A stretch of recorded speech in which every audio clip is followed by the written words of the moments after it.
Hi అండి, ఎలా ఉన్నారు? ఇక్కడ నేనైతే గోరుచిక్కుడుకాయ కర్రీ అయితే చేస్తున్నాను. దానికోసం అయితే 2 ఆనియన్స్, 2 పచ్చిమిర్చి చిన్న ముక్కలుగా కట్ చేసి పక్కన పెట్టుకున్నాను.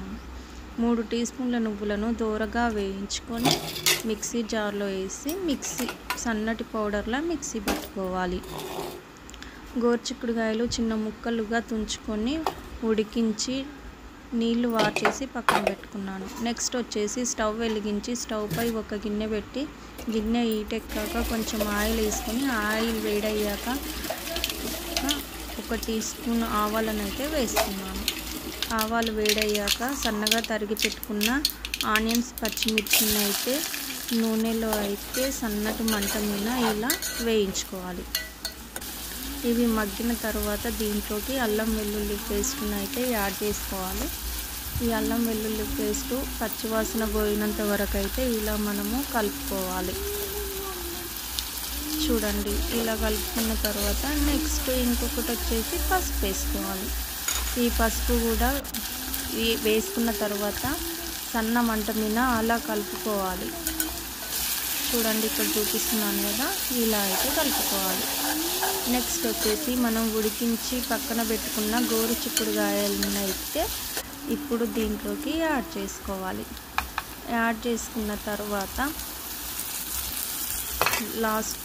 లాస్ట్లో ఉప్పు, కారం వేసుకొని కలిపేసుకోవాలండి. ఈ గోరుచిక్కుడుకాయ కర్రీ మీరు ఏ విధంగా చేస్తారు అనేది కింద కామెంట్ బాక్స్లో అయితే కామెంట్ చేయండి ఫ్రెండ్స్. నేనైతే ఇలానే చేస్తాను. ఇది చపాతీలోకి, రోటీలోకి అయితే మాత్రమే గోరుచిక్కుడుకాయ కర్రీ చేస్తాను. రైస్లోకి అయితే ఎప్పుడు చేయనండి. ఇంకా మీ కామెంట్ అయితే కామెంట్ బాక్స్లో పెట్టండి. ఇలా కలుపుకున్న తర్వాత మనం కొంచెం కారం యాడ్ చేసుకోవాలి. కర్రీకి సరిపోయేంత కారం. కొందరు ఎక్కువ తింటారు, తక్కువ తింటారు కదా. మేమైతే కొంచెం ఎక్కువే తింటాము కాబట్టి నేను కొంచెం ఎక్కువే వేసాను. ఇంకా సాల్ట్, ఇవి 2 వేసి కలిపేసుకోవాలండి. కలిపేసుకున్న తర్వాత లాస్ట్లో వచ్చేసి మనము నువ్వులని పౌడర్ చేసి పక్కన పెట్టుకున్నాం కదా. ఈ కర్రీ కొంచెం మగ్గిన తర్వాత ఆ నువ్వుల పౌడరు అంటే కర్రీ మగ్గిన తర్వాత మనకు పైకి కొంచెం ఆయిల్ ఇట్లా పైకి తేలుతూ ఉంటుంది కదా, అప్పుడు నువ్వుల పౌడర్ని అయితే వేసి ఒకసారి ఇలా కలిపేసుకొని చిన్న మంట మీద ఒక 5 నిమిషాలు అయితే మగ్గనివ్వాలి. అంతే ఫ్రెండ్స్, కర్రీ అయితే రెడీ అయిపోయినట్టే. నేనైతే నువ్వులు వేసి అయితే ఇలా చేస్తాను. లేదంటే నువ్వుల ప్లేస్లో ఇంకొక ఇంగ్రీడియంట్ వచ్చేసి పచ్చి కొబ్బరి తురుముతో కూడా చేయొచ్చు. అలా కూడా టేస్ట్ చాలా బాగుంటుందండి.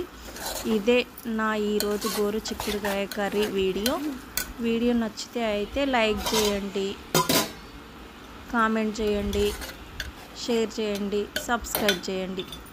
చూడండి, ఇలా అయితే ఉంటుంది కర్రీ వచ్చేసి. ఇంకా అంతేనండి. లాస్ట్లో వచ్చేసి 2 కరివేపాకులు వేసుకుంటే కర్రీ రెడీ అయిపోయినట్టే. ఓకే ఫ్రెండ్స్, నా గోరుచిక్కుడుకాయ కర్రీ నచ్చితే లైక్ చేయండి, సపోర్ట్ చేయండి. ఓకే మరి, బాయ్.